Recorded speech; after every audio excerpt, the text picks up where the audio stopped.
Good morning guys, সবাইকে শুভ সকালে নতুন একটা শুভেচ্ছা জানাই তোমাদের। আজকে একটা নতুন একটা ভিডিও নিয়ে চলে এসেছি তোমাদের কাছে। তো আজকে আমি সকাল সকাল উঠেছিলাম, কারণ আমার মা ডাকছিল বারবার করে যে ওঠ ওঠ ওঠ, কেন রোজ রোজ খালি দেরি করে উঠিস। আসলে রোজই দেরি করে উঠি, 8টা, 8:30, 9টা, মানে এরকম হয়। বাবার বাড়ি থাকলে আবার একটু শরীরটা খারাপ বলে তার জন্য আরও একটু দেরি করে উঠি। তো দাদা আসলো, বলে তাড়াতাড়ি করে উঠে একটু চাটা বানাতে বলুন, কারণ বাড়িতে মিস্ত্রি এসেছে, দাদা রান্নাঘর হচ্ছে তাই। আর বৌদি হচ্ছে দাদার ছেলের স্কুলে গেছে, স্কুলে নাকি দিদিমণি ডেকেছে, একটা মিটিং আছে তাই। তো মা এসে বলছে নে একটা কেক এনেছি খা। আমি বলছি আমি এখনও মুখই ধুইনি, এখনও বাইরে যাইনি, ফ্রেশ হইনি, তো এখন খাবো না। তো মা বলছে তাহলে রেখে দিই। তা আমি বলছি রেখে দাও, যদি খাওয়ার ইচ্ছা হয়, যখন ইচ্ছা হবে তখন খাবো।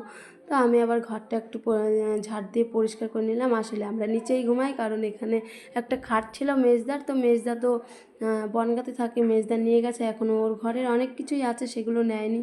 তো তো বাড়িতে সবই আছে, তো খালি খাটটাই নিয়ে গেছে। তো শোকেস, আলমারি সবই আছে এই বাড়িতে। তো আমি নিচেই ঘুমাই আপাতত, কারণ কী করবো, এখন নেই তো, নিচে তো ঘুমাতেই হবে। তারপরে আমি তো আস্তে আস্তে ঘরটা পরিষ্কার করে ফেললাম। পরিষ্কার টরিষ্কার করে আমি বলছি ঠিক আছে, আমি ফ্রেশ হয়ে নিই, তারপরে চাটা বানাচ্ছি। তারপরে আমি চলে আসলাম। তারপর দেখি আমার বৌদি চলে এসেছে স্কুল থেকে। বৌদি এসে বৌদিই চাটা বানালো।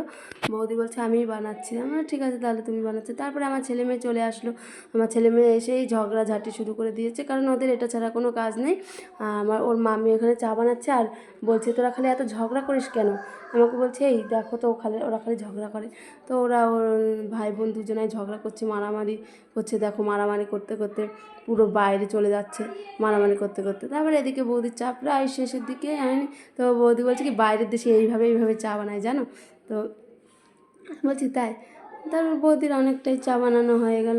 দাদার সঙ্গে আবার একটুখানি খুনসুটি করে নিল। দাদা একটু বেশি বেশি কথা বলে, তো তার জন্য তো আমার চাটা হয়ে গেল প্রায়। তাও মিস্ত্রিদের দিয়ে আসতে গেল, মিস্ত্রি আর দাদা দুজনা মিলে খাবে, তাই মিস্ত্রিদের আগে দিল।